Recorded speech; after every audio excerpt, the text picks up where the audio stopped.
Hello అండి, welcome back to my channel Reshmaresh cooking and fashion. ఈరోజు పునుగులు వేసుకుందాము ఇడ్లీ పిండితో. దానికోసం చట్నీ కూడా ప్రిపేర్ చేస్తున్నాను. టమాటా చట్నీ ప్రిపేర్ చేస్తున్నాను. 4-5 టమాటాలు నీట్గా కడిగి కట్ చేసి పెట్టుకున్నాను. అలాగే పెనంలో కొద్దిగా ఆయిల్ వేసుకొని ఆయిల్ హీట్ అవ్వాలి.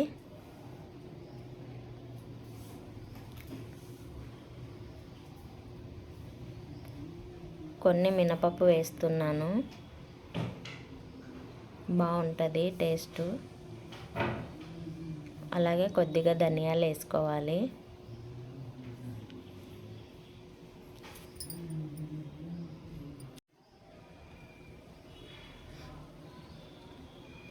ఇవి కొద్దిగా ఫ్రై అవ్వాలి. మంట మాత్రం తక్కువలో పెట్టుకోవాలి, సిమ్లో పెట్టుకొని చేసుకోవాలి.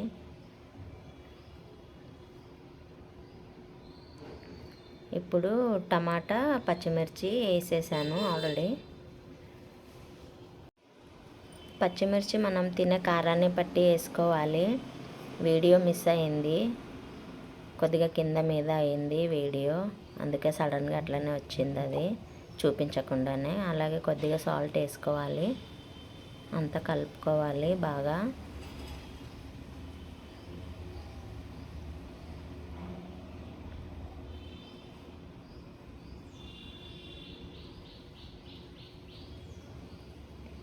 అది ఉడకాలి మంచిగా.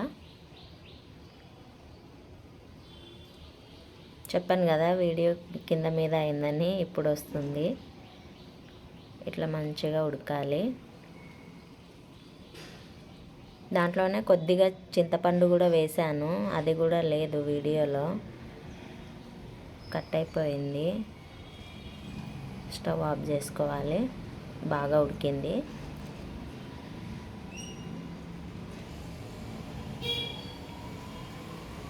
ఫ్యాన్ కింద పెట్టాను చల్లగా అవ్వడానికి.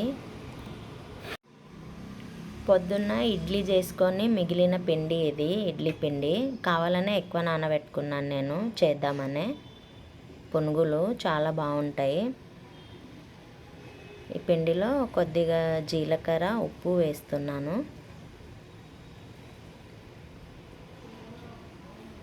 దీంట్లోకి మైదా పిండి వేసుకోవాలి, 1 కప్పు.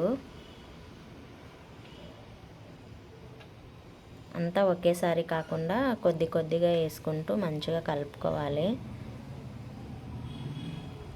చేయితోటే కలపాలి, స్పూన్తో అయితే బాగా కలవదు. చూస్తున్నారు కదా, ఇలా కలుపుకోవాలి. కొద్ది కొద్దిగా పిండి వేసుకుంటూ మంచిగా, మరీ లూజ్ కాకుండా మరీ గట్టిగా కాకుండా, మనం పునుగులు బోండాలు ఎట్లా వేసుకుంటామో అలా రావాలన్నమాట పిండి.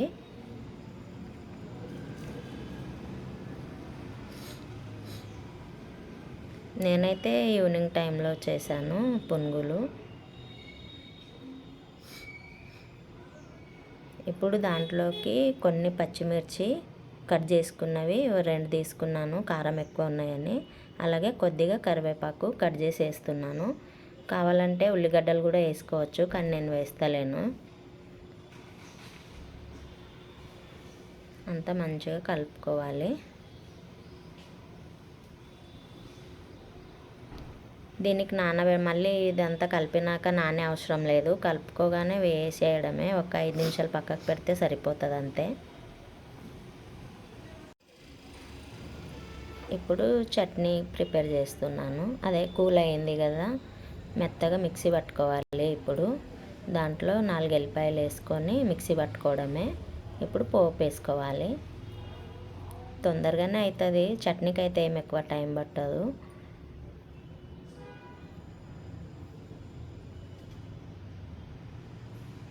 కొద్దిగా ఆయిల్ వేసుకోవాలి.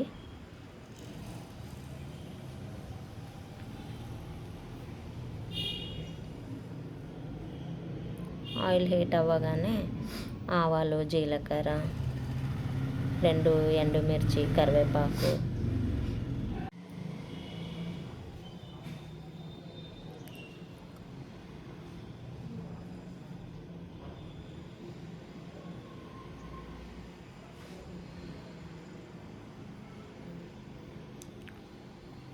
కొన్ని మినపప్పులు కూడా వేసాను. అంటే తినేటప్పుడు అక్కడక్కడ తగిలితే బాగుంటాయి, కరకరలాడుతూనే వేసాను.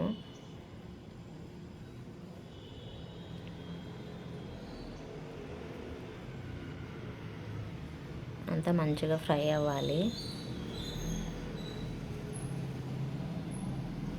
దీంట్లోకి పసుపు కూడా వేసుకోవాలి. మనం టమాటాలు ఉడికేటప్పుడు వేసుకోలేదు కదా, కావాలంటే అప్పుడు కూడా వేసుకోవచ్చు, లేదా పోపులో కూడా వేసుకోవచ్చు, అది మన ఇష్టము. ఇంకా కలిపి వేసుకోవడమే. నేను ఆల్రెడీ ఇక ఆయిల్ కూడా పెట్టేశాను, అది హీట్ అవుతుందని, చట్నీ అయ్యేలోపు హీట్ అవుతుందని. ఆయిల్ హీట్ అయింది. ఫస్ట్ ఒకటి వేసి చెక్ చేసుకోవాలి, పర్ఫెక్ట్ ఉంది ఆయిల్ అంటే అప్పుడు వేసుకోవాలి. మరి ఎక్కువ హీట్ ఉండొద్దు, ఆయిల్ పొగలు వచ్చేటట్టు మీడియం హీట్లోనే ఉండాలి. అలాగే మంట కూడా మీడియం పెట్టుకొని చేసుకోవాలి, లేకపోతే లోపల ఉడకదు, పైన మంచి కలర్ వస్తాయి, అట్లయితే బాగోదు, పిండి పిండి ఉంటుంది. ఇట్లా వేసుకోవాలి. ఇంకా సేపు అటు ఇటు అయినా పర్లేదు, టేస్ట్ మాత్రం బాగానే ఉంటాయి. మళ్ళీ ఇట్లా అంటుకుంటున్నాయని కూడా ఏమిది చేయొద్దు, అవి ఈజీగా విడిపోతాయి ఒకవేళ అంటుకున్నా. మనకు సేమ్ బయట కొన్న పునుగుల్లాగానే ఉంటాయి. ఇడ్లీ పిండితో చేసినామని అసలు అర్థమే కాదు, చాలా బాగా వస్తాయి, టేస్ట్ కూడా బాగానే ఉంటుంది. ఈజీగా అయిపోతుంది. అలాగే ఎప్పుడైనా ఇడ్లీ పిండి మిగిలినప్పుడు చేసుకోవచ్చు, లేదా దీనికోసమే అని కూడా ప్రిపేర్ చేసుకోవచ్చు. ఇన్ని అయినాయి, నాకైతే ఎక్కువనే అయినాయి, ఆల్రెడీ సగం తినేసారు వేస్తుంటే.